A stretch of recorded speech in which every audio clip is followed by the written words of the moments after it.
After a landslide destroys her village, Hannah guides a group of orphaned children to plant apricot trees over the graves of the lost. Through grief, storms, and rebirth, they learn that love and memory endure like the blossoms that always return. The morning air hung heavy with a silence that spoke louder than any voice. I stood at the edge of the landslide's scared earth, the ground beneath my feet trembling faintly with memories I could not shake. The village I once knew had been torn apart in a single, devastating moment. The earth had swallowed homes, lives, and a future I had envisioned with my husband. Now, only the jagged remains of broken walls and twisted trees remained, a graveyard of memories beneath a sky that seemed too vast and indifferent. I am Hannah, but today I am more a guardian of sorrow, a bearer of fragile hope. My delicate frame seemed at odds with the weight I carried, yet within me, a quiet strength stirred. The landslide had taken my husband, my parents, and so many others, but it had not taken the breath of life that still whispered through the restless wind. As dawn painted the sky with soft hues of pink and gold, I traced the outlines of fallen homes with my eyes, imagining the laughter and warmth that once lived there. The distant melody of birdsong rose, like a fragile thread weaving through the heavy silence, a reminder that life persisted even after loss. From the corner of the village, the hesitant footsteps of children approached, 4 of them, their small figures silhouetted against the rising sun. Taro, with his slender frame and dark, searching eyes.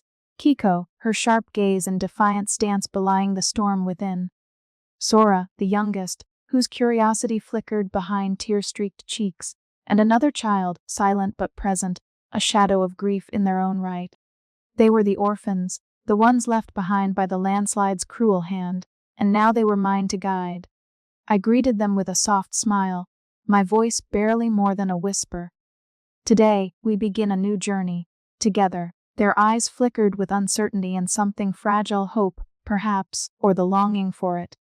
We gathered beneath the lone cherry tree that had somehow withstood the disaster, its branches bare yet reaching toward the sky as if in silent prayer. I brought with me saplings of apricot trees, delicate, resilient, and bursting with the promise of renewal.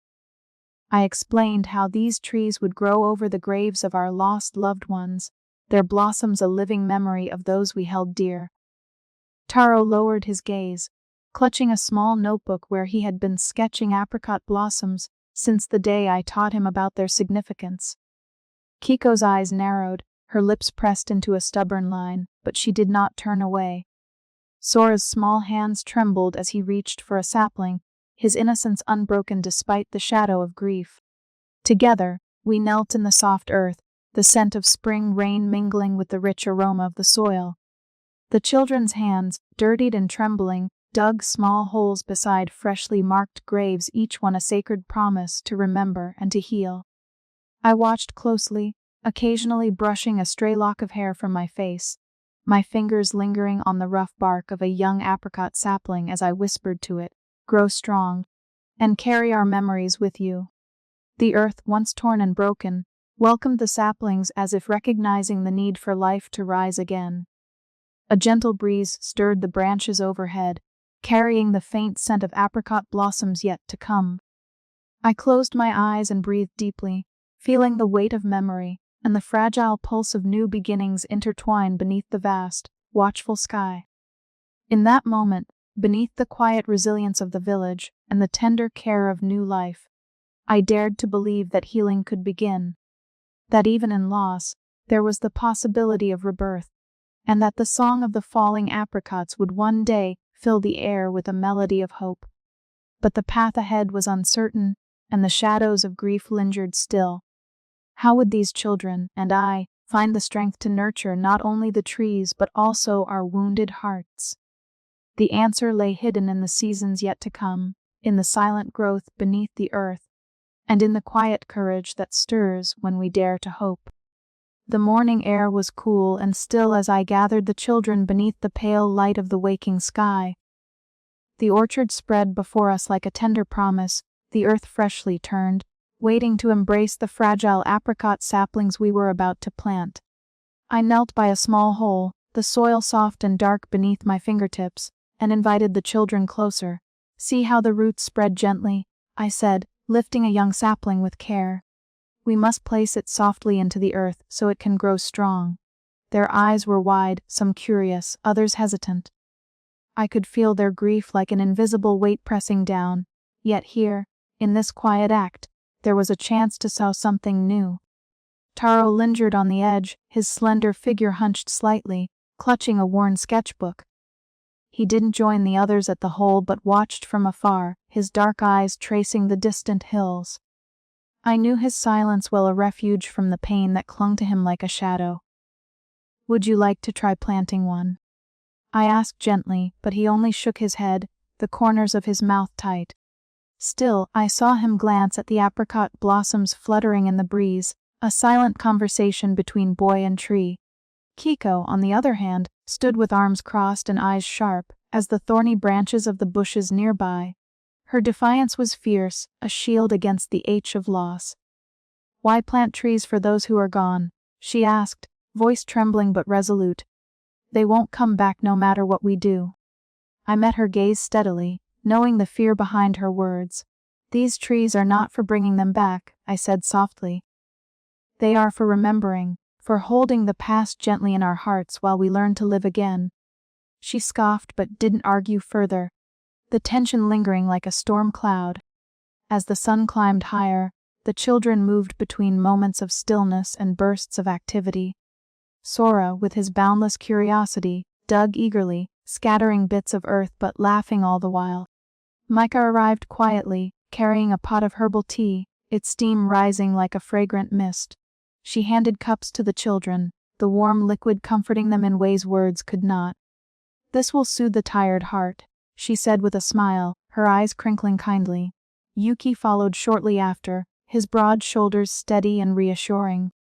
In his hands were wooden stakes, carefully carved to support the delicate saplings against wind and rain. "The trees need strong roots and steady hands," he said, setting the stakes with precise care. The children watched, some helping, others simply observing the rhythm of rebuilding, of growth and protection.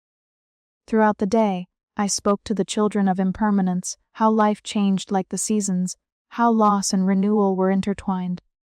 "Just as these trees will bloom and then shed their blossoms, so too do our hearts open and close," I said. "There is beauty even in letting go."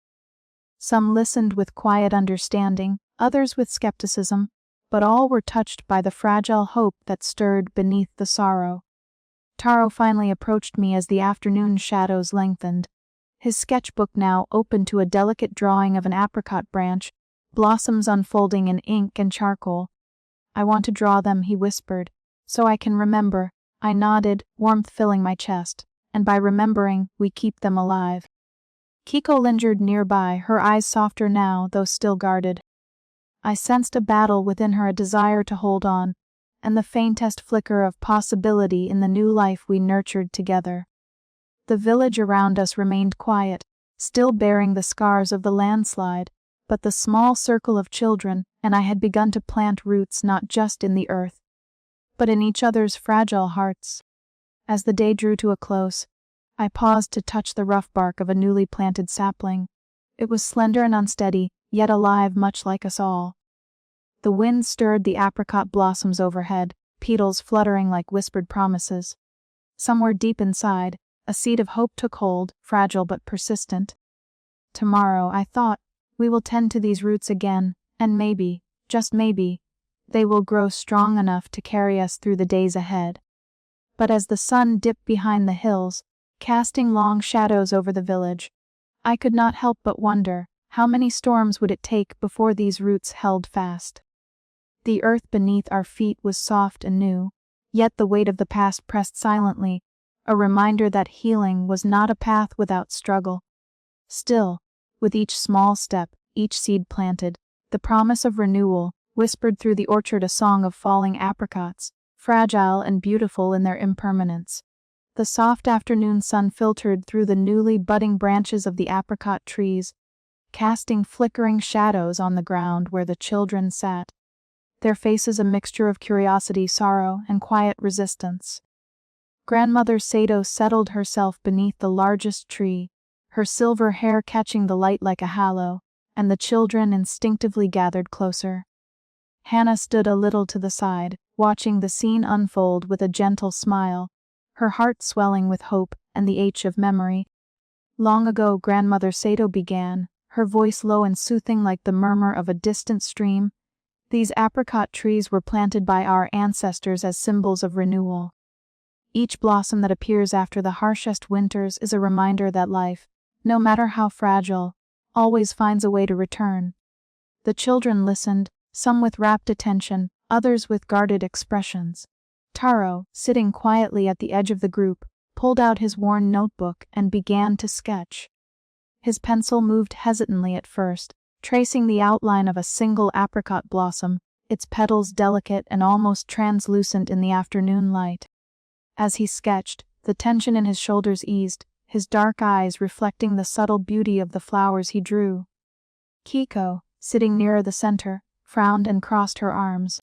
"Why do we have to listen to old stories?" she asked softly but firmly, her voice carrying the weight of unspoken pain. "The past didn't save anyone. It only left us with empty homes and memories that hurt." Hannah stepped forward, her voice gentle yet steady. "Kiko, I understand your anger. It's hard to believe in stories when everything feels so broken. But these trees," she motioned toward the blossoming branches above them, "they are more than just plants. They carry the whispers of those who came before us. When we care for them, we honor their lives and keep their spirits alive in a way that words alone cannot." Grandmother Sato nodded, her eyes warm but firm. "The apricot trees remember. They hold the stories of love and loss, of joy and sorrow. When you feel lost, look to the blossoms. They remind us that even after the darkest winters, new life will bloom again." The children fell silent, the weight of her words settling over them. Taro's pencil strokes grew more confident as he captured the intricate curves of the petals and the subtle veins weaving through each leaf. The act of drawing seemed to open something inside him, a quiet conversation between his grief and the healing promise of the orchard. Kiko's gaze softened slightly, though her posture remained defensive. But what if the blossoms don't come back? What if everything just ends? Hannah knelt beside her, reaching out to gently touch her shoulder. That fear is part of loving something deeply. But even if the blossoms fall, their seeds remain in the earth, waiting for the right moment to grow again. Our memories, too, can be like seeds, small, fragile, but full of the possibility of new beginnings. The breeze stirred, carrying the faint scent of the apricots and the earth beneath them. The children breathed it in, some closing their eyes to savor the moment, others watching the petals dance lightly in the wind. The stories and the trees entwined with their own griefs, weaving a fragile tapestry of remembrance and hope. As the afternoon waned, Grandmother Sato shared more tales of villagers who had planted apricot trees after hardships passed, of families who found peace beneath their blossoms, of the unseen connections that bind the living to those who have gone. Hannah's heart ached with the beauty and sorrow of it all, the impermanence of life made vivid in every word. Taro finally closed his notebook, a small smile touching his lips. He looked up at Hannah and then at Kiko, who was staring thoughtfully at a cluster of buds. The orchard was no longer just a place of loss. It was becoming a sanctuary where memory breathed and new stories could begin. As they stood to leave, the sun dipped lower, and the apricot blossoms shimmered in the golden light, a fleeting, precious moment of beauty that promised, despite everything, the possibility of rebirth. Hannah's voice, barely above a whisper, carried the hope she held close. The trees will carry us forward, if we let them. The children walked back toward the village, their steps quieter, their hearts a little lighter, though the path ahead remained uncertain. Yet beneath the whispers of the blossoms, a fragile new understanding had taken root, one that would grow, slowly and gently, through the seasons to come. And as the last light faded, Hannah lingered beneath the tree, her fingers tracing the rough bark, feeling the pulse of life beneath her touch. The sky hung heavy with the promise of rain, a dull gray veil stretching across the village like a shroud. The air was thick with the scent of damp earth and fading leaves. a reminder of the landslide that had cleaved through the hillside not so long ago. Beneath this somber canopy, we gathered again in the clearing where the apricot orchard was slowly taking root. The saplings, slender and tentative, swayed gently in the growing wind, their fragile branches whispering secrets to one another. Kiko stood apart from the small circle, her arms crossed tightly over her chest, sharp eyes flashing with a mixture of anger and fear. Her voice broke the quiet like a sudden crack of thunder. "Why do we have to pretend everything is going to be okay?" she demanded, her words sharp and urgent. "Why can't we just remember what was lost? Why do we have to bury it beneath these trees?" Hannah's gaze met hers, steady and soft, but there was a flicker of something raw beneath her calm exterior. "Because, Kiko," she replied gently, "these trees are not a forgetting. They are a way to hold on, to honor those we've lost while still finding a way forward." The tension between them was palpable, drawing the attention of the other children. Taro sat a little distance away, clutching his sketchbook, his dark eyes downcast. He didn't speak, but his presence was a quiet anchor. His fingers traced the contours of the apricot blossoms he had drawn earlier, each petal a silent testament to his own tangled grief. Kiko's defiance did not waver. "I don't want to move on. I want to remember. I want things to be the way they were," she said, her voice cracking with the weight of her denial. The wind picked up, stirring the leaves at our feet and sending a few raindrops pattering against the soil. Hannah stepped closer, her delicate hands reaching out to touch the trembling branches of a young sapling. "Remembering is important," she said softly, "but so is living. These trees, they grow from the past, but they reach toward the future." Grandmother Sato approached quietly, her stooped figure silhouetted against the darkening sky. Her silver hair caught the fading light, and her warm eyes held centuries of wisdom. She placed a comforting hand on Kiko's shoulder and spoke with gentle authority. "The apricot tree blossoms briefly each spring," she said, "and though the flowers fall swiftly, they leave seeds behind. Life is like this, it is fleeting, but always renewed." The children listened, some with skepticism, others with a glimmer of understanding. Even Kiko's sharp gaze softened for a moment, caught between her fear and the elders' calm reassurance. As the first rumbles of distant thunder rolled across the hills, I felt the weight of my own sorrow pressing against my chest. I was no stranger to grief. My own losses were etched deep within me, but I knew that to guide these children through their pain, I had to be stronger than the storm gathering both outside and within. The village itself seemed suspended in a fragile balance. Rebuilding was slow, and the scars of the landslide were fresh in every cracked wall and overturned stone. Fear lingered like the mist that clung to the valley each morning, and uncertainty shadowed every step we took toward recovery. Yet, beneath the surface, there was a stirring, a quiet resilience mirrored in the apricot saplings reaching upward despite the harsh wind. Each child's struggle was a thread in the tapestry of our collective healing, tangled and frayed, but bound by shared loss and tentative hope. I looked again at Kiko, the fire in her eyes tempered now by exhaustion and sorrow. "I know it's hard," I said softly, "but together we can find a way through this. The trees will teach us about patience, about letting go, and about the beauty of impermanence." She didn't answer, but she didn't turn away either. The storm clouds gathered overhead, but so did a fragile sense of possibility. In the cracked earth and whispered promises of the apricot blossoms, we found the first faint notes of a song we would learn to sing together, one of grief, resistance, and the slow, steady bloom of hope. As the rain began to fall in soft, persistent drops, the orchard seemed to shimmer with a quiet life. And in that moment, beneath the gathering storm, I vowed to hold steady for the children, for the village, and for the fragile future we were beginning to nurture. The road ahead was uncertain, but as long as the apricot trees grew, so too would our capacity to heal. And so, beneath the darkening sky, we stood at the edge of change, each of us grappling with the shadows of the past and the promise of new beginnings. The storm clouds were gathering, but within us, a fragile light flickered, waiting to be kindled into something enduring. The journey was far from over, and the winds of doubt and fear would test us again. But for now, there was a moment of breath where hope whispered on the wind, carried in the silent song of falling apricots. The morning sun spilled softly over the village, casting long, pale shadows through the budding branches of the young apricot orchard. The air was crisp, but carried the faint scent of earth and early spring blossoms, a subtle promise of life quietly stirring beneath the surface.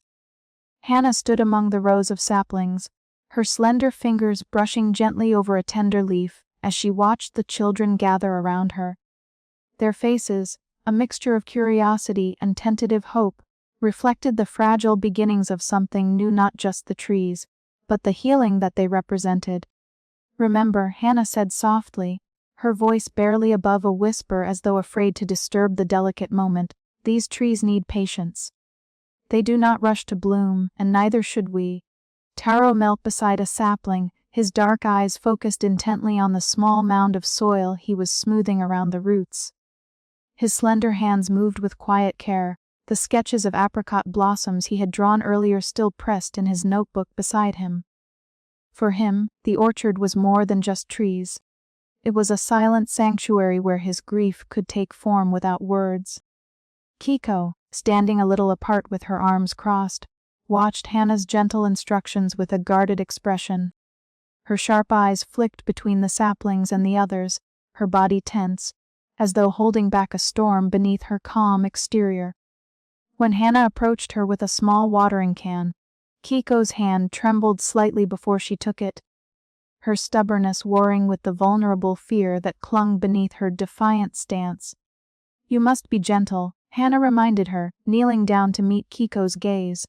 "Too much water can harm the roots, just as too much sorrow can overwhelm the heart. Balance is everything." Kiko's jaw tightened, and for a moment she said nothing. Then, as she bent to water the sapling, a sudden flicker of frustration escaped her, and she whispered, "What if the trees don't grow? What if everything just dies again?" Hannah's eyes softened. "Then we will care for them again. Life is not a line, but a circle. We fall, but we rise like the seasons." She reached out, brushing a stray lock of hair from Kiko's face with a tenderness that surprised them both. Nearby, Mika approached, her satchel filled with bundles of herbs and dried flowers. She knelt beside Hannah, offering a gentle smile. "These herbs can help protect the saplings from pests and strengthen their roots," she said quietly. "And sometimes, a little healing for the earth helps the healing in our hearts."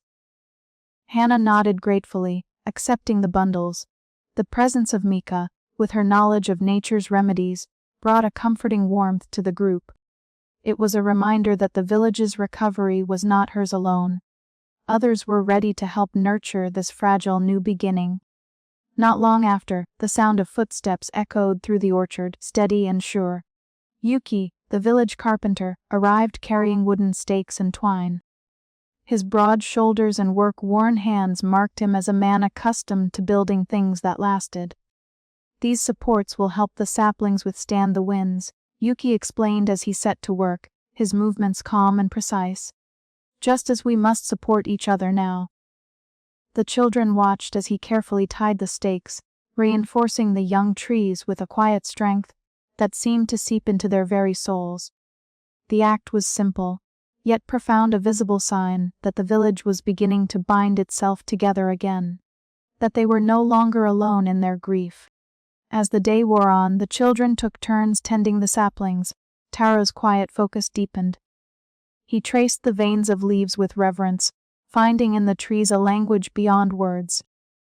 Kiko's resistance softened in small moments when Hannah's gentle encouragement broke through her defenses, allowing her to glimpse the possibility of hope woven into the fragile branches.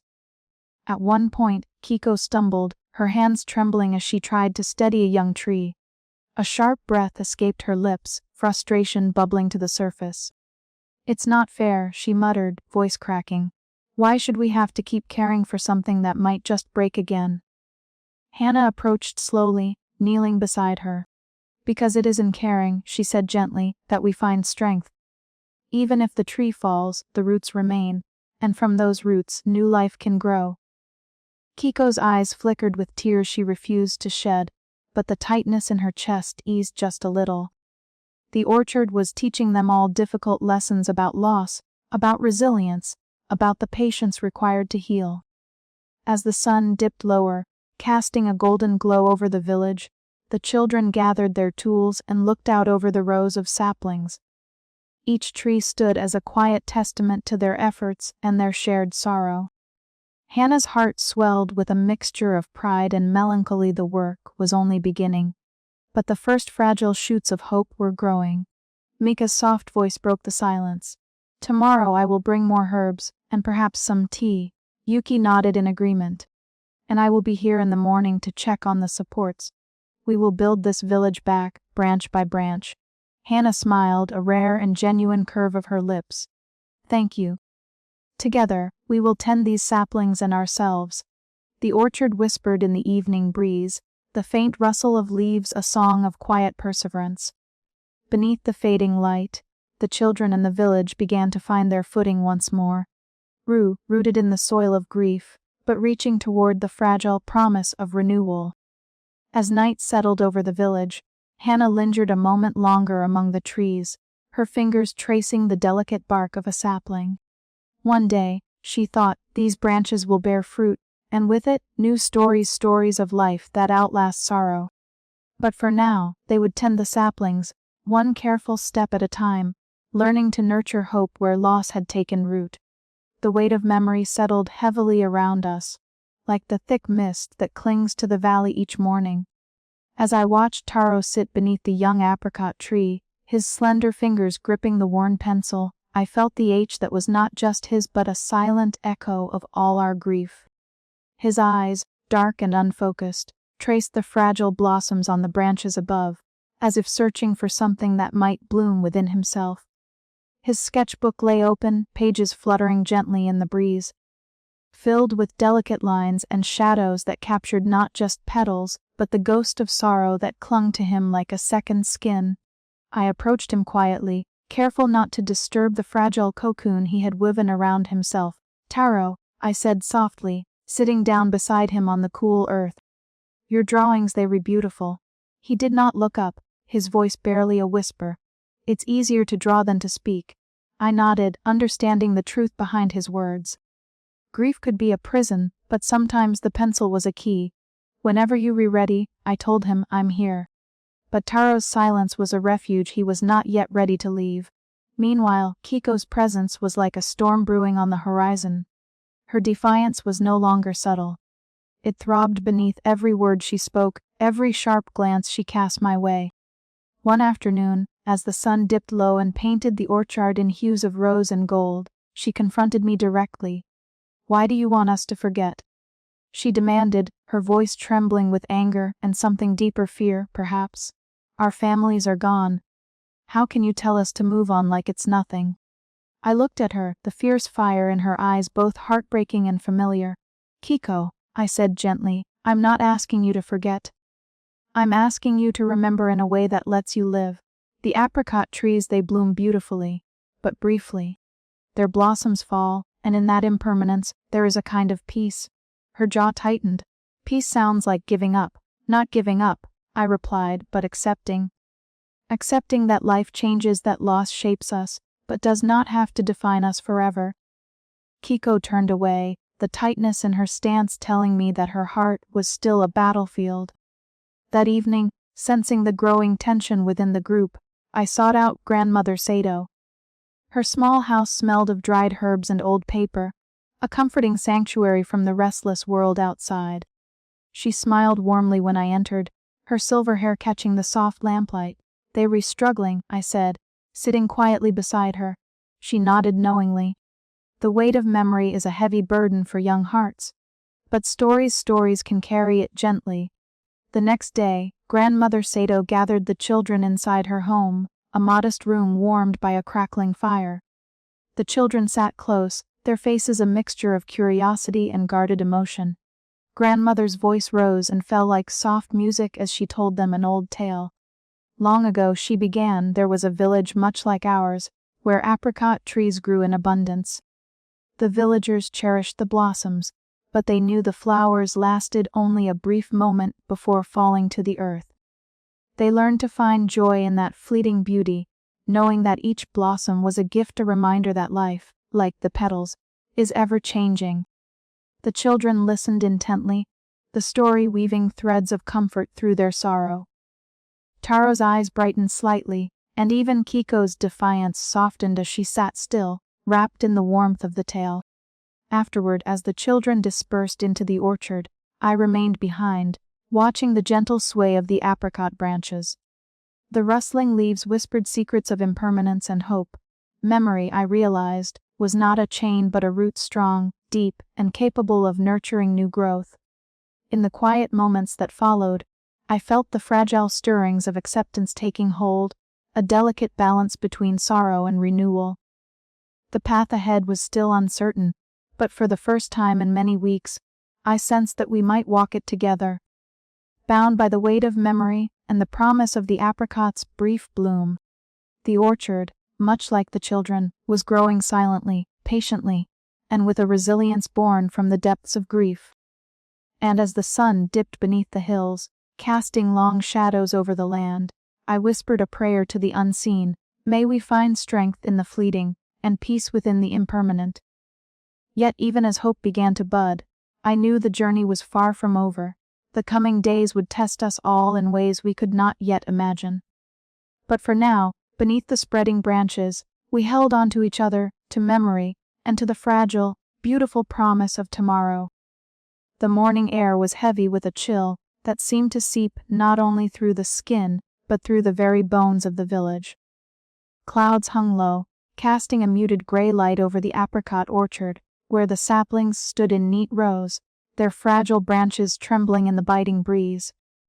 I stood at the edge of the field, watching the children gather reluctantly around the small patch of earth that we had been nurturing together, a symbol of hope, yet fragile as the hearts that tended it. Kiko was the first to break the brittle silence. Her sharp eyes, usually defiant and bright, now glimmered with a storm of emotions that she had tried so hard to bury. "Why do we even bother?" she demanded, her voice slicing through the quiet like a whip. "These trees won't bring back what we lost. None of this will." Her words were a bitter gust against the tender new growth, and I felt the air grow colder still. I approached her slowly, careful not to escalate the simmering tension. "Kiko," I said softly, "these trees are not meant to replace what was lost. They are here to remind us that life continues, even when it feels impossible." She shook her head, stepping back as if my words were a physical blow. "You don't understand. You lost your family, but you still have your memories. I have nothing left but anger and silence. How can you ask me to plant hope when all I feel is emptiness?" Her defiance was raw and unmasked, a mirror to the grief I had hidden beneath my calm exterior. I wanted to reach out, to soothe, but the words caught in my throat. Instead, I remained silent, watching as the other children shifted uncomfortably, caught between their own pain and Kiko's fierce resistance. Taro, usually so quiet, stood apart from the group, clutching his sketchbook tightly. His dark eyes flickered between Kiko and me, reflecting a turmoil that mirrored their own. I had noticed his growing distance, the way his art became both a refuge and a prison. His slender fingers twitched as he sketched the scene unfolding before him, the broken branches, the tense faces, the fragile bonds stretching thin. As the argument escalated, voices rose and tempers flared. The orchard, once a safe haven, felt suddenly vulnerable, its delicate buds echoing the fragility of our collective spirit. I felt a familiar ache settle in my chest, the weight of my own sorrow mingling with the children's pain. Was I failing them? Could I lead them through this storm of grief and anger? Or would we all be lost in the aftermath? Just as despair threatened to overwhelm us, a gentle presence emerged from the shadows of the trees. Grandmother Sato's stooped figure approached, her silver hair catching the faint light like threads of moonshine. Her warm eyes, deep with years of wisdom and quiet humor, fell upon the tense group. "Children," she said softly, her voice steady and soothing, "life is like these apricot trees. They bloom and wither, fall and rise again. The pain we carry is part of that cycle. It is not a barrier but a passage to acceptance, to healing. Her words hung in the air, a balm to raw nerves. Kiko's defiance faltered, and she looked away, the sharp edges of her anger blunted by the elder's calm assurance. Taro lowered his sketchbook, meeting grandmother Sato's gaze with a flicker of understanding. I stepped forward, my own voice trembling with renewed resolve. We are not alone in this. Our grief binds us, but so does our hope. Together, we can nurture more than trees, we can nurture each other. The orchard, battered yet enduring, seemed to breathe alongside us. The fragile branches swayed gently, as if responding to the fragile peace settling in our hearts. Though the fractures were raw, this moment marked the first step toward mending not just the land, but the broken spirits within it. As the day waned, shadows lengthening across the soil, I felt the weight of my mission anew. The path ahead was uncertain, the wounds fresh, but amidst the cracks, light found its way in. And with it, the promise that even in our fractures, we could grow. The orchard stood quiet beneath the gathering dusk, a testament to resilience and the fragile beauty of healing, as if the trees themselves whispered a song of hope that only the broken could truly hear. And still, the question lingered in my mind, could we truly overcome the fractures within ourselves before the next storm came to test us all? The answer I knew would blossom in time. The orchard was no longer just a patch of earth scarred by tragedy. It was becoming a quiet sanctuary where life whispered its tentative return. The apricot saplings, once mere fragile sticks planted with trembling hands, now bore the first signs of awakening. Tiny buds, pale and promising, clung to slender branches like whispered secrets of spring yet to come. I sat among the children beneath the spreading branches, the late afternoon sun filtering through the delicate leaves and dappling our skin in soft gold. The air carried the scent of moist earth and faint traces of apricot blossoms, a fragrance that seemed to mingle with the ache and hope that hovered over us all. Around me, the soft murmur of the village felt distant, replaced by the gentle rustle of leaves and the occasional chirp of a bird returning to the recovering land. Taro was nearby, his slender form hunched slightly as he balanced a worn sketchbook on his knees. His charcoal pencil moved with surprising delicacy, tracing the curves of apricot petals that seemed to dance on the page. His dark eyes, usually shadowed with silence, flickered with a fragile light that no one had seen in weeks.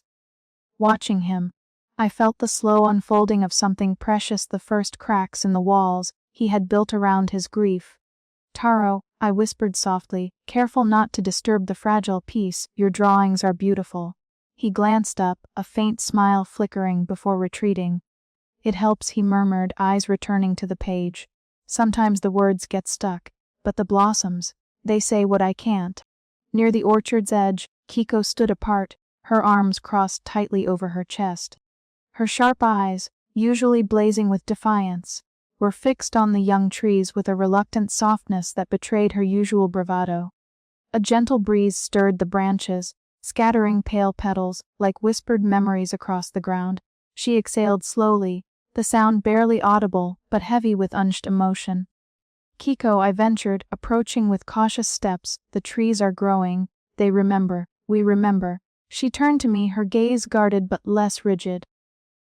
"I don't know if I'm ready to remember," she said, voice low but steady. "Some things feel like they should stay buried." I nodded, knowing the truth of her words. Healing was not a straight path, but a winding road where fear and hope walked hand in hand. "It's okay to be afraid," I said gently. "But the trees teach us that even in winter, life waits beneath the surface." As the sun dipped lower, casting long shadows across the orchard, I walked slowly among the saplings. My fingers brushed tenderly over the soft buds, feeling the pulse of life in their fragile forms. The earth beneath them was dark and rich, a promise of renewal despite the scars it bore. "Each bud is a song," I whispered, as if sharing a secret with the wind. "A song of falling apricots, of endings and beginnings entwined." The children gathered closer, their eyes reflecting the fading light and the growing warmth in their hearts. In that silent communion, grief felt less like a heavy chain and more like a thread weaving us together, fragile, yet unbreakable.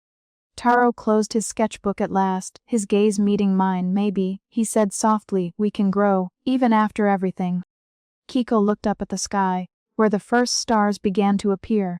Maybe, she echoed, her voice barely a whisper but carrying a weight of reluctant hope.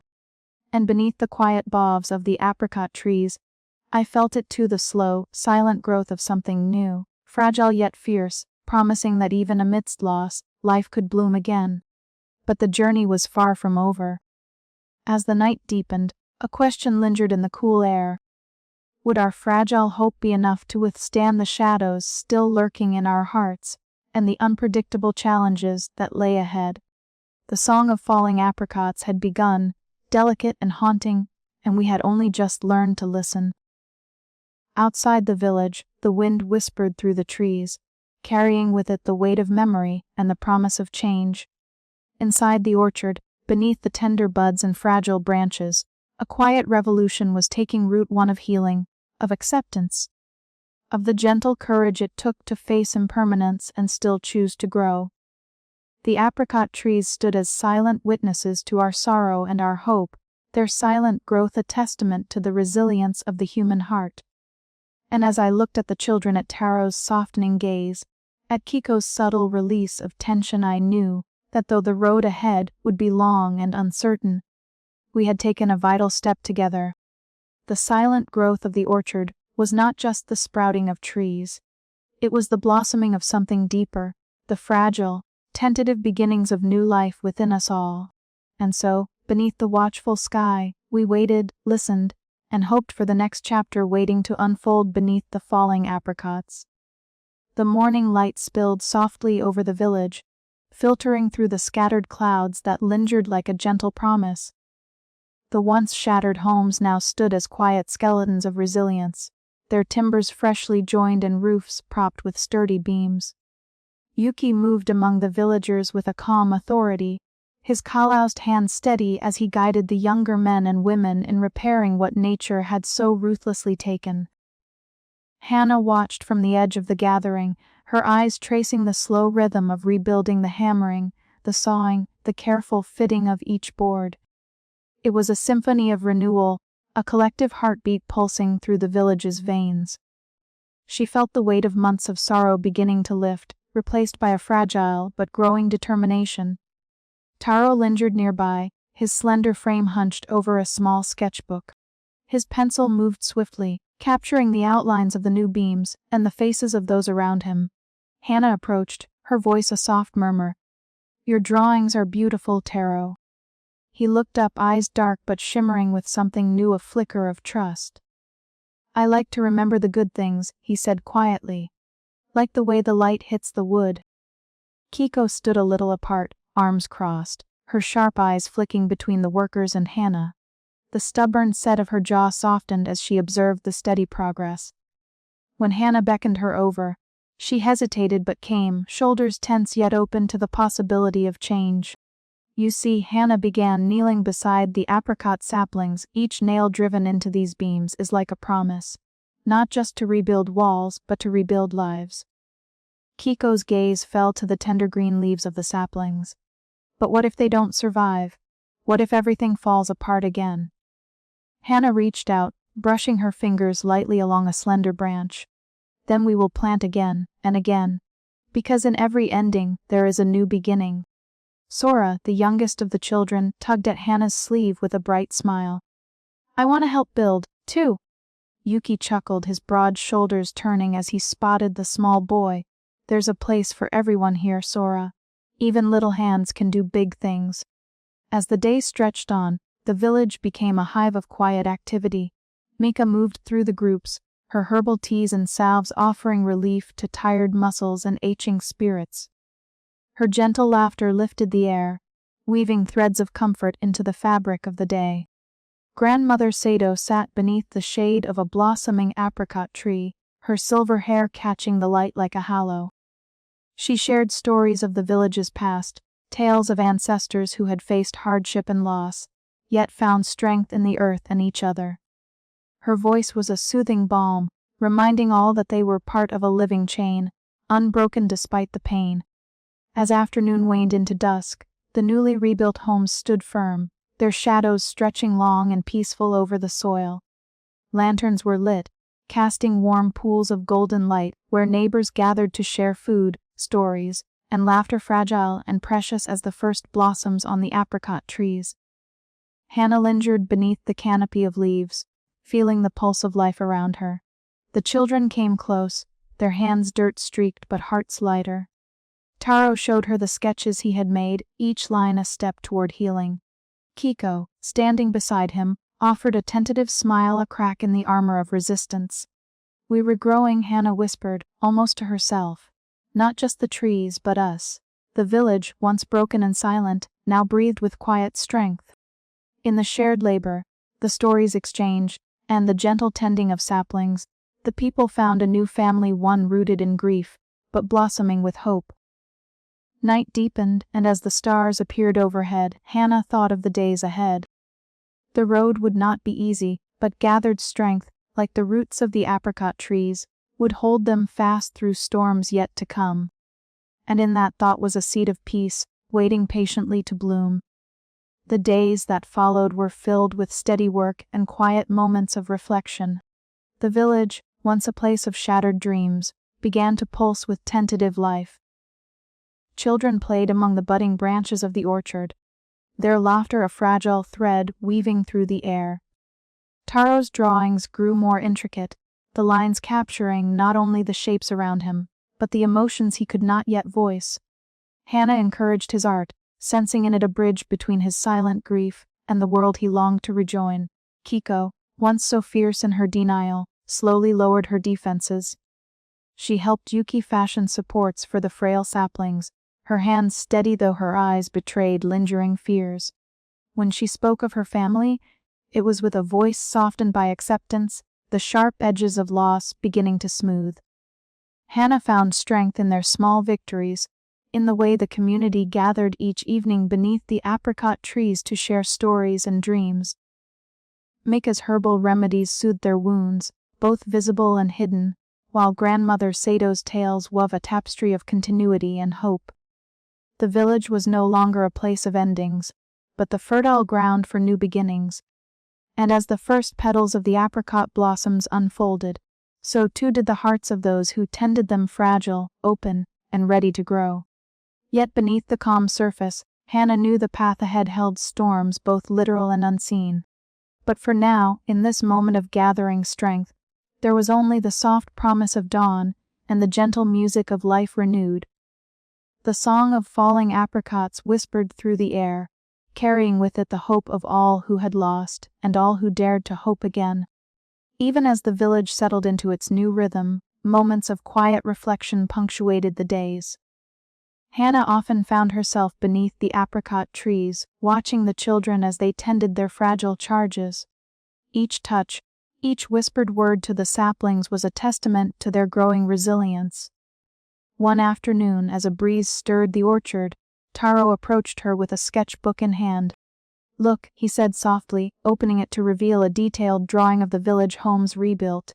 Trees blossoming, children playing. "This is the way I see us now." Hannah smiled, her heart swelling with pride and tenderness. "It's beautiful, Taro. You've captured more than the village. You've captured hope." Kiko, standing close by, nodded. Maybe we really can move forward." The three of them shared a quiet moment, the weight of their shared past balanced by the fragile lightness of the future. In the distance, Yuki hammered the last board into place on a repaired home, his steady rhythm a heartbeat driving the village forward. Mika's soft ladder drifted from the herbal garden, mingling with the rustling leaves. Grandmother Sato watched them all with eyes that had seen many seasons of loss and renewal. "The roots run deep," she said softly to Hannah. "Stronger than any storm." Hannah nodded, feeling the truth of those words settle deep within her. The village was healing, slowly but surely, and in that healing was the quiet strength to face whatever lay ahead. As the sun dipped below the horizon, the apricot orchard glowed softly in the twilight. Each blossom a fragile beacon of life, each falling petal a whispered promise that even in loss, hope endures. And with that promise, the village breathed anew, ready to face the future together. The late afternoon sun filtered gently through the sparse canopy of apricot branches, casting long, wavering shadows across the soft earth of the orchard. The air was thick with the scent of budding flowers, and the faint whisper of a breeze that stirred the leaves, setting a fragile rhythm to the silence that had settled over the trees. I stood quietly beneath the branches, my fingers brushing tenderly over a cluster of pale blossoms, feeling the fragility of their petals against my skin. It was a moment of delicate stillness, a pause in the relentless flow of days marked by the slow but steady growth of the orchard, and yet, beneath the surface of this calm, a storm was gathering. Kiko's sharp footsteps broke the stillness as she appeared at the edge of the trees, her small frame tense and eyes flashing with a mixture of anger and fear. She stormed towards me, her voice trembling but fierce, shattering the quiet like a sudden crack of thunder. "Why do you make us do this?" she demanded, her words laced with raw pain. "Why do you want us to forget, to pretend like nothing happened?" Her accusation hung between us, heavy and unwelcome. I felt the familiar ache in my chest, the weight of grief that had settled deep within me, since the landslide took everything from us. I had known this moment would come, the time when the children's pain would no longer be veiled by silence or gentle lessons, but would erupt in all its messy, unyielding truth. I took a slow breath, steadying myself against the tide of emotion rising in her voice. "Kiko," I said softly, stepping closer beneath the swaying branches, "I'm not asking you to forget. None of us could. But these trees, they are not a lie, nor a way to erase what we have lost. They are living memories, a way to hold on to those we loved without being trapped in the pain." She shook her head fiercely, eyes glistening. "It's easy for you to say. You had your family. You had." Her voice broke, and suddenly the defiance faltered, revealing a fragile core of fear and sorrow. "How can you stand here and tell me to move on? How can you ask me to plant over their graves like it's some kind of promise?" The words struck me with the force of a fresh wound. I had spent so long holding my own grief tightly, carefully folding it away to be the steady one for the children. But now, looking into Kiko's eyes, I saw my own despair mirrored back at me, the loss, the loneliness, the unbearable ache of absence. I swallowed the lump in my throat and allowed the walls I had built around my sorrow to crumble just enough to speak my truth. "I lost my husband and my parents in the landslide," I confessed, my voice trembling. "Sometimes the pain feels like it will swallow me whole. But these trees, they give me something to hold on to, something that grows even when I feel like I cannot." Kiko's defiance wavered, and for a moment, the sharp edges of her anger softened into something more vulnerable. The tension between us shifted, and the weight of unspoken grief hung in the air like a fragile thread waiting to be pulled. Her shoulders slumped, and tears spilled freely down her cheeks. "I'm scared," she whispered, voice barely audible. "I'm scared that if I let go, I'll lose them forever." I stepped closer and reached out, resting my hand gently on hers. "You won't lose them," I said quietly. "They live in our memories, in these trees, and in the love we carry. It's not about letting go, it's about learning how to carry the pain with us, so it doesn't break us." The orchard was silent again, save for the soft rustling of leaves and the distant call of a bird settling for the evening. Petals drifted down like pale snow, settling gently on the earth where we stood. In that quiet moment, the space between us felt lighter, filled with the fragile promise of understanding. We sat side by side beneath the fading light, the sky painted in soft pastels of pink and lavender. The world seemed to hold its breath with us, as if acknowledging the fragile beginnings of acceptance taking root. As the sun disappeared behind the hills, I felt a quiet hope stir within me. The path ahead would not be easy. Grief was a winding road with many turns, but in Kiko's tears, I saw the first glimmers of healing. And in that, the orchard, the village, and I could all find a way forward, rooted in the enduring strength of memory and the tender beauty of impermanence. But even as hope blossomed, a quiet question lingered in the twilight air: could this fragile acceptance endure the coming storms, both within and beyond us? The answer would unfold with the turning of seasons, in the lives we nurtured and the memories we chose to carry. And so, beneath the falling apricot petals, our story continued uneasy, raw, but alive with the possibility of renewal. The sky had grown heavy, a thickening gray that swallowed the afternoon light. I stood at the edge of the orchard, watching the dark clouds roll over the hills, their swollen bellies pregnant with rain and wrath. A restless wind rattled the fragile branches of the young apricot trees, bending them as though testing their strength. My palms were clammy, but I pressed my hands against the rough bark of a sapling, drawing a quiet breath to steady the rising tension within me. "The storm is coming," I murmured to the children gathered near the footpath, their small faces pale but alert. Taro clutched his sketchbook close to his chest, eyes wide as he followed the shifting shadows above. Kiko stood apart, arms crossed, her jaw tight. Even Grandmother Sato, seated on the bench beneath the old camphor tree, furrowed her brow, her silver hair stirred by the sudden gusts. "We cannot let the orchard be destroyed," I said firmly, turning to face them. "These saplings are more than trees, they are the memory of our lost families, the promise of new beginnings. If the storm tears them down, it will feel as if hope itself is being swept away." Kiko's eyes flashed with defiance. "What if the storm wins? Maybe it's better to accept that some things can't be saved." "That's exactly why we must try," I replied softly, stepping closer. "Because fighting for what matters is how we heal." The villagers began to gather, drawn by the urgency in my voice. Maika arrived with bundles of cloth and herbs, her hands moving swiftly to prepare protective wraps soaked in calming scents. Yuki appeared shortly after, his broad shoulders carrying wooden stakes and tools, his steady presence a quiet reassurance. Together, we formed a circle around the orchard, the children moving alongside the adults, as we worked to brace each tree. I watched as Taro knelt beside a slender sapling, his fingers trembling as he tied a cloth around its trunk.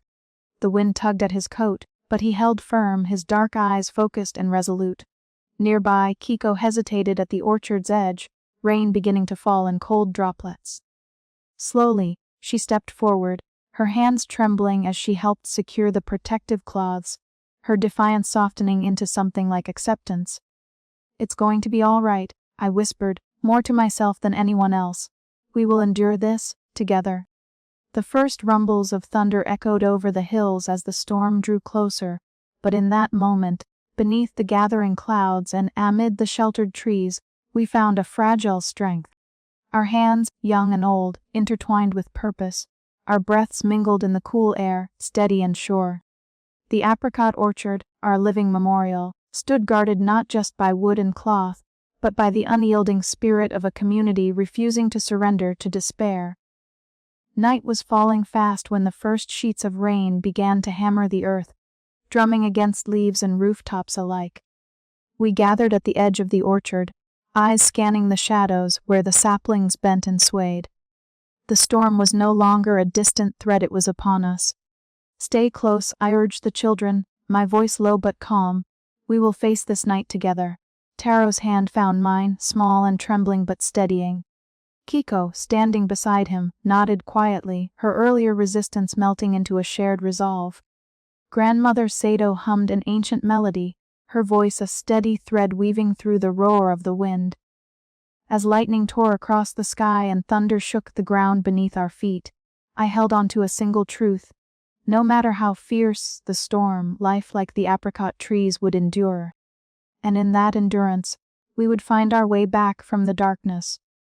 The night ahead was long and uncertain, but for the first time in many moons, I felt the fragile stirrings of hope take root inside me.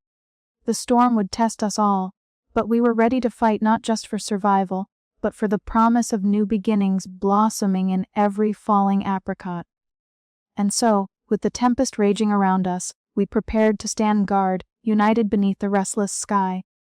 The night descended over the village like a dark curtain, thick with the promise of fury. Hannah stood at the edge of the orchard, her breath catching as the first gusts of wind tore through the fragile branches of the young apricot trees. The sky roared with thunder, and rain began to fall, at first a steady drizzle, then a relentless torrent, drumming on the leaves and earth. The landslide had already taken so much from this village. Now nature seemed bent on testing them once again. Children gathered close, their faces pale and eyes wide. Taro clutched his notebook to his chest, the pages already damp from the rain. Kiko stood nearby, her usual defiance muted into focused determination. Even little Sora, shivering but wide-eyed, clung to Hannah's sleeve. Hannah's heart ached at the sight of these fragile souls, yet she knew this night was more than a test of the orchard. It was a crucible for their healing. "We must cover the trees," Hannah said softly, her voice barely audible over the howling wind. "Every branch, every sapling, they are our future." The group moved swiftly, struggling to secure tarps and wooden stakes against the rising storm. Yuki and Mika joined them, steady and strong, lending hands and calm words. The village, though battered by grief, gathered in a circle of resolve around the orchard. Rain soaked through their clothes, chilled them to the bone, but no one faltered. At one point, a sudden gust threatened to rip away a cover, and Hannah lunged forward, grasping at the wet fabric with trembling hands. "Hold on!" she called, her voice cracking but fierce. Kiko and Taro rushed to help, their fingers numb but unyielding. The saplings trembled beneath their shelter, fragile yet enduring. Hours passed in a blur of cold and exhaustion. Hannah felt the weight of her own sorrow press heavily against her chest, but she pushed it down, drawing strength from the children's presence. She whispered encouragements, their names a litany against the storm's rage. Taro, his face pale and soaked, found a small pocket of relative shelter beneath a large tree. From his soaked backpack, he pulled out a soaked notebook and a stub of pencil. With shaking hands, he began to sketch lightning striking the dark sky, the battered trees, the steadfast figures holding fast. His drawing was a quiet rebellion against despair, a testament that even in chaos, beauty could persist. Kiko, usually so quick to argue and resist, surprised Hannah. She moved silently among the saplings, adjusting the tarps, pressing stakes deeper into the ground, working with a focused intensity that spoke of a profound internal shift. The defiance in her sharp eyes softened, replaced by a fierce protectiveness not just for the trees, but for the fragile hope they embodied. The night stretched on, the storm's fury unabated. At times, Hannah felt her strength wane, her fingers numb, her body trembling. Yet, each time she faltered, the children's presence anchored her. Their shared struggle forged a bond stronger than words, a quiet promise that together they would endure. Outside, the wind screamed like a living thing, tearing at the fabric of their shelter. The rain hammered the earth, flooding the small paths and turning the soil to mud. But inside the circle of their steadfast care, the apricot orchard survived. The saplings bent but did not break, cradled by hands determined to nurture life even in the harshest of nights. As the first pale fingers of dawn brushed the horizon, the storm began to relent. The rain softened to a drizzle. The wind dropped to a whisper. Hannah stood amidst the drenched orchard, the children gathered close, their faces drawn and wary, but their eyes bright with quiet triumph. She reached out, touching the bark of a young tree, slick with rain, leaves trembling in the cooling morning air. "We made it," she whispered, voice thick with tears she did not shame. Around her the children nodded, a fragile smile breaking across Kiko's lips, a steady gaze from Taro that held a new light. The night had tested them, pushed them to the edge of their endurance. But it had also woven them closer, rooted them as deeply as the apricot trees they had fought to save. In the silence after the storm, Hannah felt the stirring of something fragile and fierce, hope. Yet she knew this was not the end. The orchard still needed care, the village still needed healing. But tonight, they had stood together against the wild forces of nature and sorrow. Tonight, they had survived not just the storm, but the darkness within. And as the first apricot blossoms would soon bloom, so too would the quiet resilience of this small village, rising from the ruins, singing the song of falling apricots. The storm had passed, leaving behind a silence thick and heavy, as if the earth itself was catching its breath. Dawn crept slowly over the horizon, painting the sky in muted strokes of gray and pale gold. I stepped outside my small home, the air cool and damp against my skin. breathing in the scent of wet earth mingled with the faint sweetness of crushed apricot blossoms scattered across the ground. The orchard was battered but standing. Branches hung low, heavy with rain and bruised fruit, some broken and scattered like fragile memories strewn across the soil. I moved among the saplings, each one a testament to the delicate balance between fragility and strength. My fingers brushed the rough bark, feeling the pulse of life beneath, steady and enduring. It was in this quiet communion that I found a whisper of comfort, a gentle assurance that even after the darkest night, dawn would come. From the edge of the orchard, I saw the children emerging from the shadows of their shelters, faces streaked with dirt and rain, eyes wide but bright with a tentative spark. Taro was the first to approach, clutching his notebook close to his chest, as if it were a talisman against the lingering fear. Kiko followed, her usual defiance softened by exhaustion, her gaze lingering on the damaged trees as if searching for signs of hope. "They're still here," I said softly, more to myself than to them. "They survived."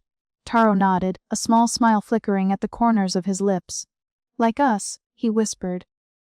We gathered together beneath the heavy boughs, the broken breeze carrying the scent of rain and earth. Grandmother Sato joined us, her stooped figure silhouetted against the growing light. Her silver hair, damp from the storm, clung to her temples as she began to speak in her calm, steady voice. "There is an old story," she said, "of a tree that faced many winters, its branches battered by wind and snow. Each season, it seemed to lose more than it could bear, yet in spring, it blossomed anew, reminding us that endings are but beginnings in disguise." Her words settled over us like a balm, weaving together the threads of sorrow and hope. The children listened intently, their grief tempered by the promise of renewal. Mika appeared then, carrying a basket of herbs and bandages. She moved with practiced grace, tending to small cuts and bruises, her presence a quiet comfort. Yuki arrived soon after, his hands calloused but gentle as he began inspecting the wooden supports he had built for the orchard. His calm diligence was a steadying force amid the fragile aftermath.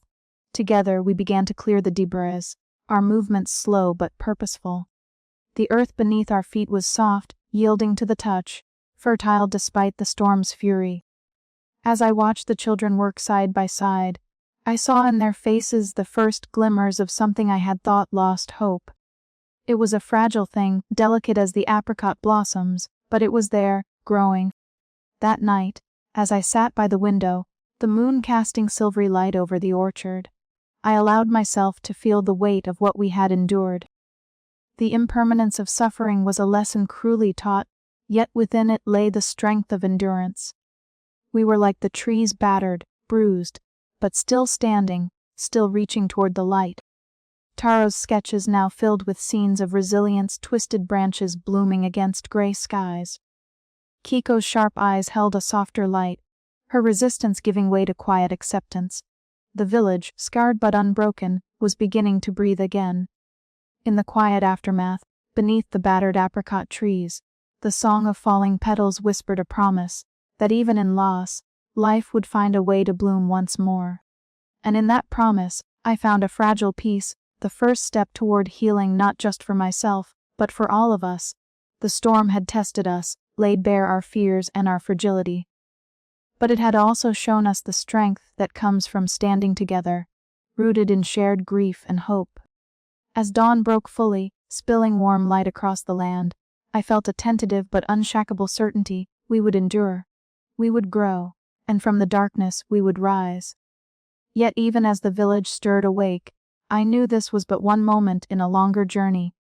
The road ahead would be hard, paved with memories and challenges yet unseen. But for now, beneath the battered branches and the soft, falling petals, we had found a beginning, and that was enough to carry us forward, step by fragile step. The first light of spring seeped softly into the village, painting the apricot orchard with the delicate hues of dawn. Hannah stood at the edge of the grove, her breath catching gently as the blossoms stirred in the morning breeze. Pale pink petals, fragile and fleeting, danced like whispers in the air, their scent mingling with the damp earth beneath her feet. It was a sight she had longed for through the cold months, a quiet promise that life could indeed bloom anew amid the traces of loss. Around her, the children gathered hesitantly, their faces still shadowed by the weight of the past, but brightened by the tender spectacle before them. Taro knelt with his notebook, carefully sketching the buds and flowers, his dark eyes reflecting the soft light. Kiko stood apart, arms crossed, but her sharp gaze softened by the tender scene unfolding. Even she seemed caught in the fragile magic of the moment. Hannah walked slowly beneath the branches, her fingers brushing over the petals, each touch a silent benediction. The trees, once mere saplings planted over graves, had grown into a living tribute, fragile yet resilient, much like the village itself. She thought of the storm that had threatened to undo their efforts, the nights spent shielding the orchard from the winds, and the countless moments of doubt and sorrow. Yet here they were, blossoming, breathing alive. Grandmother Sato approached, her silver hair catching the light as she settled beneath the largest tree. Her voice, steady and warm, wove a story of ancestors who had planted apricot trees to honor the dead and celebrate the fleeting beauty of life. The children listened, some skeptical, others rapt, as the elders' words bridged the past with the present, reminding them that memory was not a chain but a root from which new growth sprang. Kiko shifted closer, her defiant stance softened by the elder's tale. Hannah noted the subtle change and opening, a willingness to embrace rather than resist. Taro's sketches grew more detailed, his quiet grief finding expression in the delicate lines of petals and branches. As the afternoon deepened, villagers began to gather, drawn by the promise of the orchard's bloom. Micah arrived with a basket of herbs, offering fragrant teas that mingled with the scent of apricot flowers. Yuki brought sturdy benches fashioned from fallen trees, their rough edges softened by the hands of those who had rebuilt much of the village. Laughter and soft melodies floated on the breeze, weaving through the orchard like a balm. The small celebration was humble but profound, a communal embrace of impermanence and renewal. Hannah watched as children chased drifting petals, their laughter light and unburdened, a fragile joy taking root. She felt the stirring of peace deep within, a quiet acceptance that life's beauty was found not in permanence, but in the fleeting, in the moments that shone briefly before fading. As dusk settled, the orchard bathed in the golden glow of lanterns. Hannah lingered beneath the blossoms. She whispered a prayer to the wind, a song of gratitude for the promise of spring, for the strength born of sorrow, and for the hope blossoming in every falling apricot. The village, once shattered, was waking softly, steadily to the possibility of new beginnings. And yet, as the petals fell like gentle rain, Hannah knew that the journey was far from over. The orchard's bloom was but one chapter in their shared story, a delicate song of impermanence, memory, and the enduring power of love.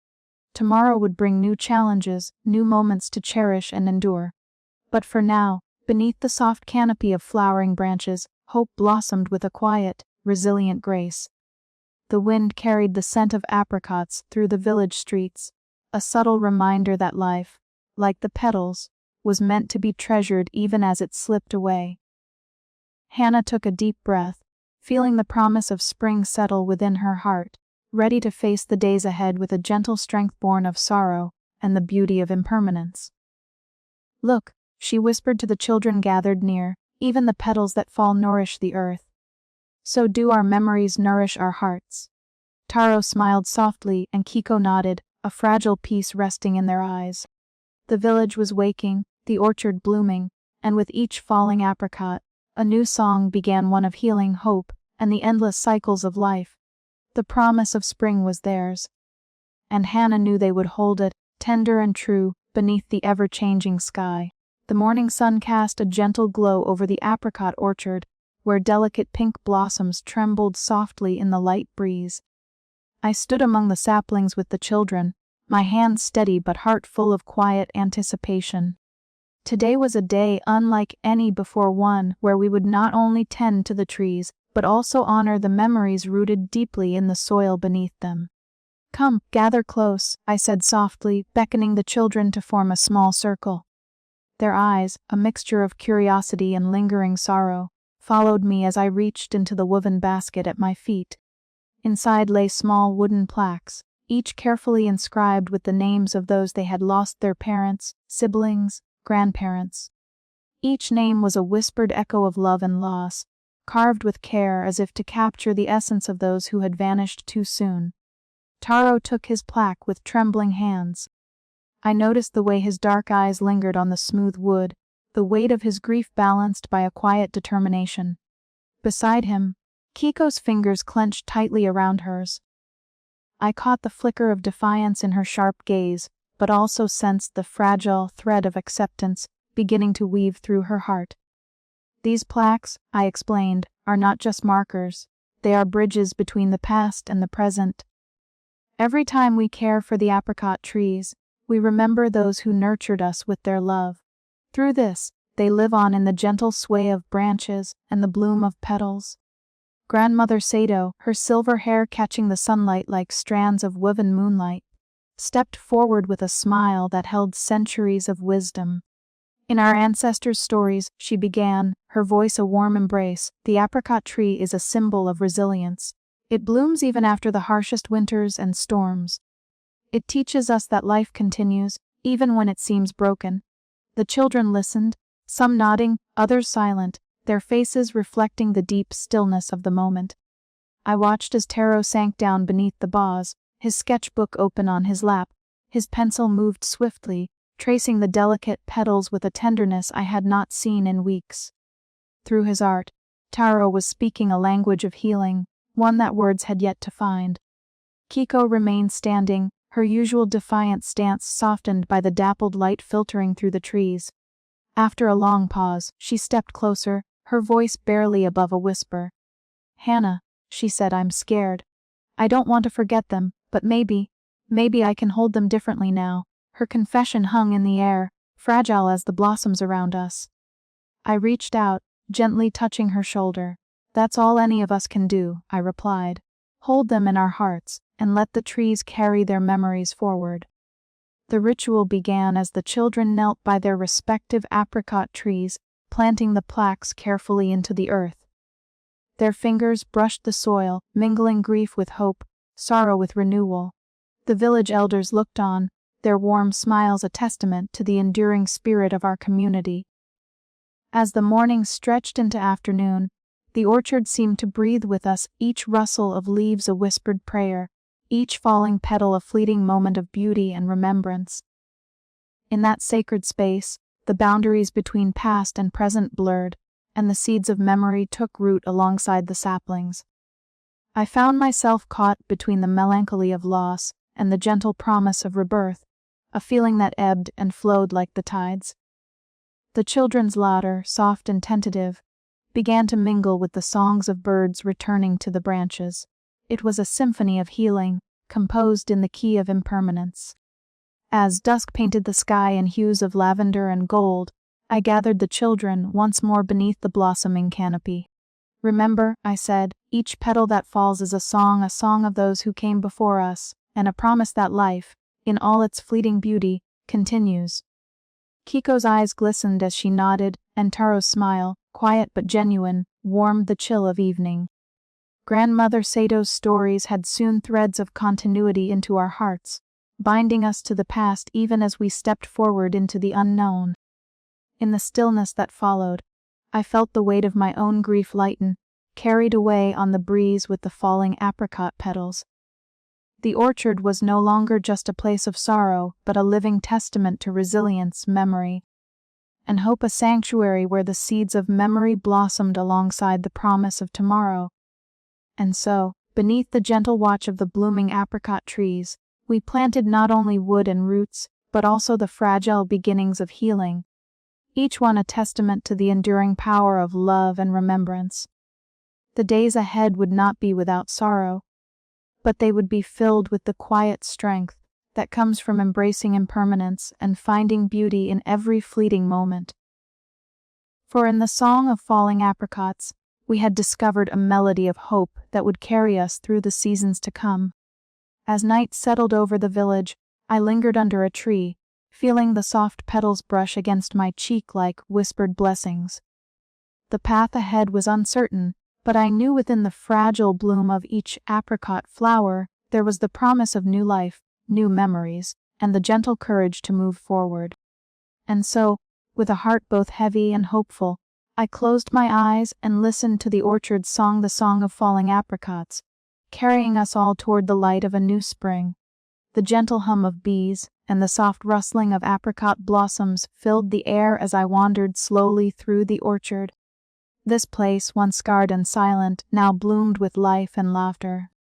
Each tree stood as a testament not merely to survival, but to the strength we had forged together, rooted deep in the soil of our shared sorrow.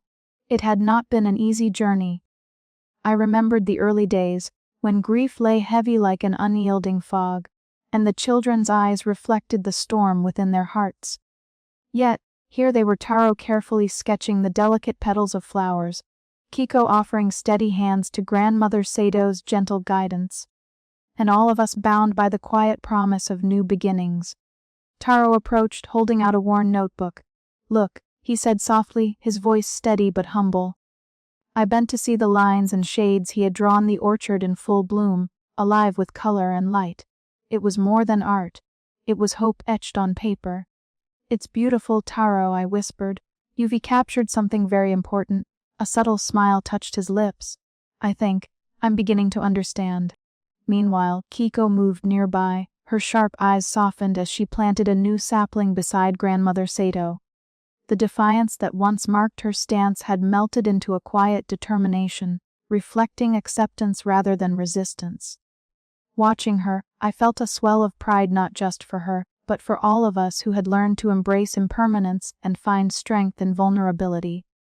The village itself had changed. Once fractured by loss and uncertainty, it now pulsed with a renewed energy.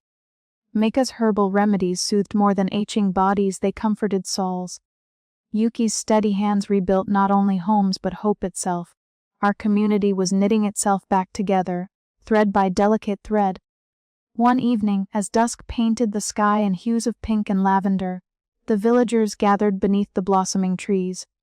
Lanterns flickered gently, casting warm pools of light on faces lined with memory and resilience. Stories were shared, tales of ancestors who had weathered their own storms, of apricot trees that had stood as silent witnesses to generations of life and death. I found myself speaking quietly, my voice steady yet touched with emotion. "These trees," I said, "carry our memories. They remind us that even in loss, there is beauty. Even in endings, there is a beginning." A hush fell over the crowd, broken only by the soft sigh of the evening breeze through the branches. In that moment, I understood fully, this orchard was more than a garden.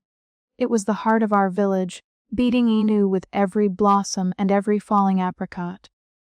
As the night deepened, I lingered beneath the branches, feeling the weight of what we had built not just in soil and wood, but in spirit.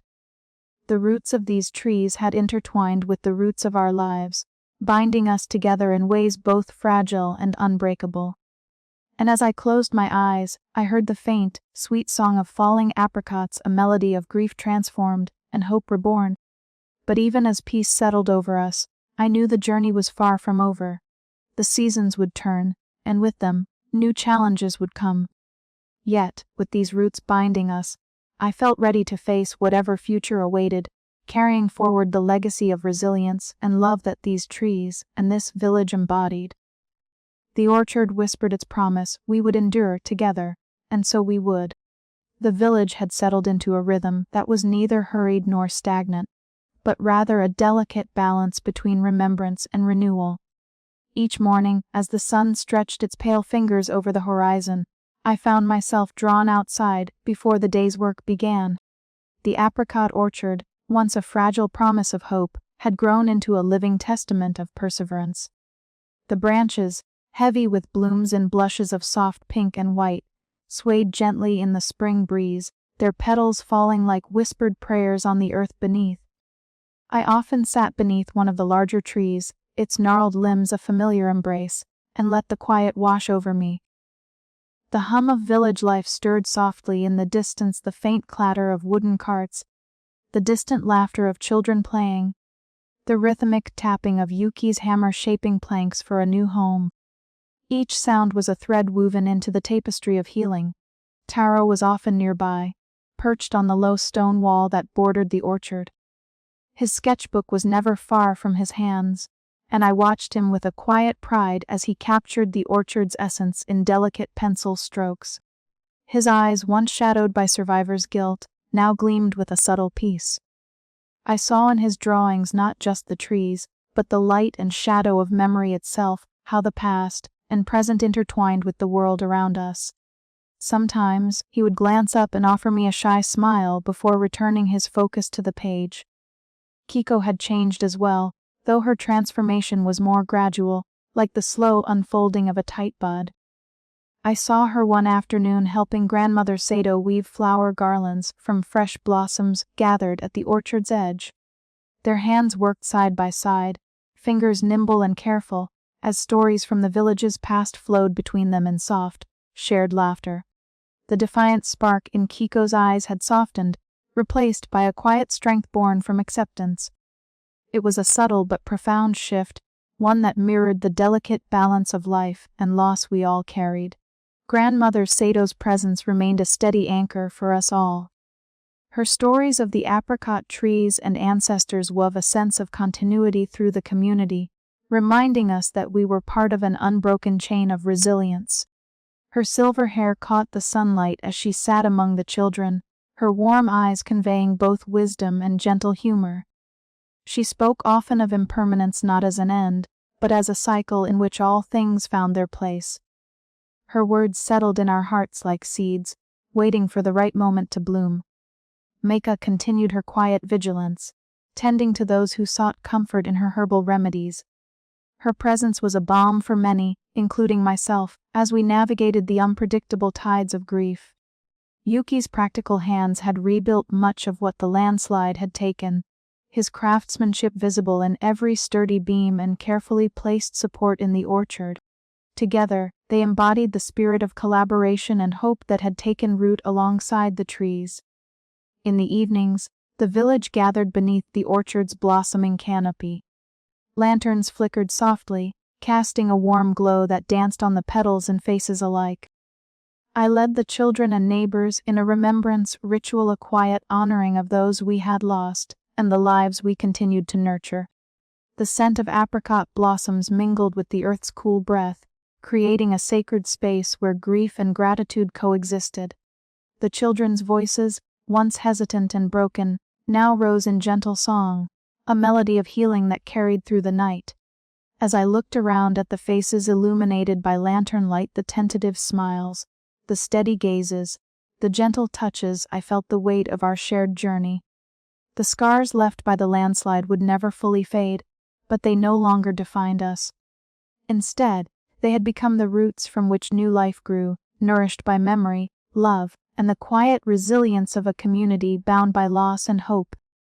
I pressed my hand against the rough bark of the apricot tree above me, feeling the pulse of life beneath the surface. In this moment, surrounded by the gentle hum of renewal, I understood that grief was not a chain to bind us, but a river to guide us toward acceptance. The village, once shattered, now stood quietly resilient, carrying forward the legacy of those who had gone before, their memory alive in every falling apricot and every breath of spring air. And as the petals drifted down around us like a soft, ephemeral snowfall, I whispered a promise to nurture this fragile beauty, this song of impermanence, until it blossomed into something enduring and whole. The soft rustle of apricot petals filled the air like a whispered song, a delicate cascade of pink and white that fluttered down through the dappled sunlight.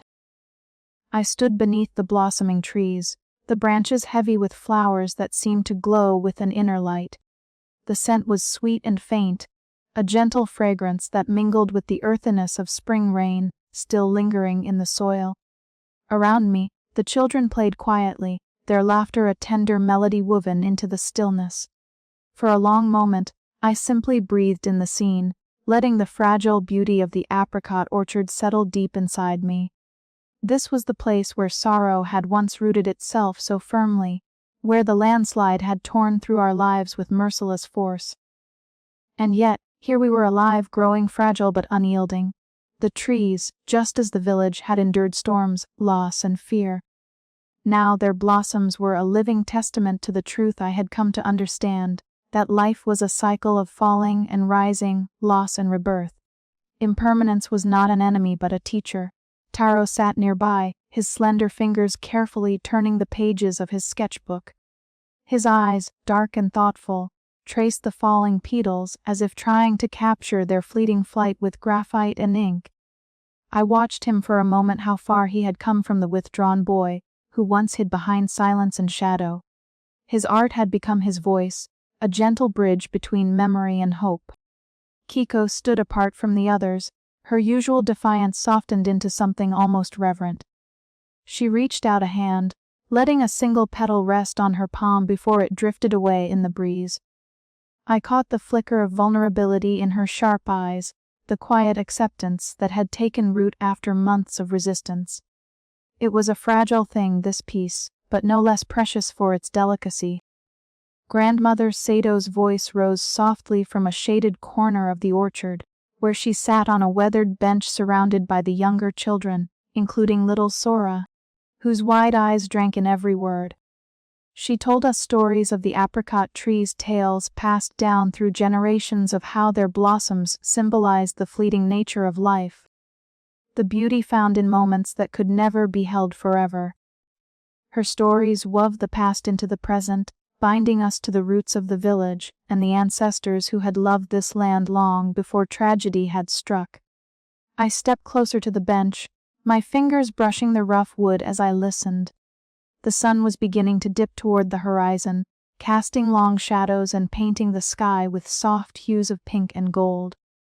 It was as if the entire world was holding its breath in this quiet hour, suspended between day and night, between what had been and what was yet to come. Hana Mika's gentle voice broke through my reverie. She approached, carrying a small basket of herbs and flowers she had gathered from the forest's edge. Her eyes, warm and kind, met mine with unspoken understanding. They bloomed beautifully this year. I nodded, a quiet smile touching my lips. Yes. Like a song, soft, fleeting, but unforgettable. Yuki appeared then, his broad frame moving steadily through the orchard. He carried a handmade wooden frame, built to support the younger saplings through the coming summer winds.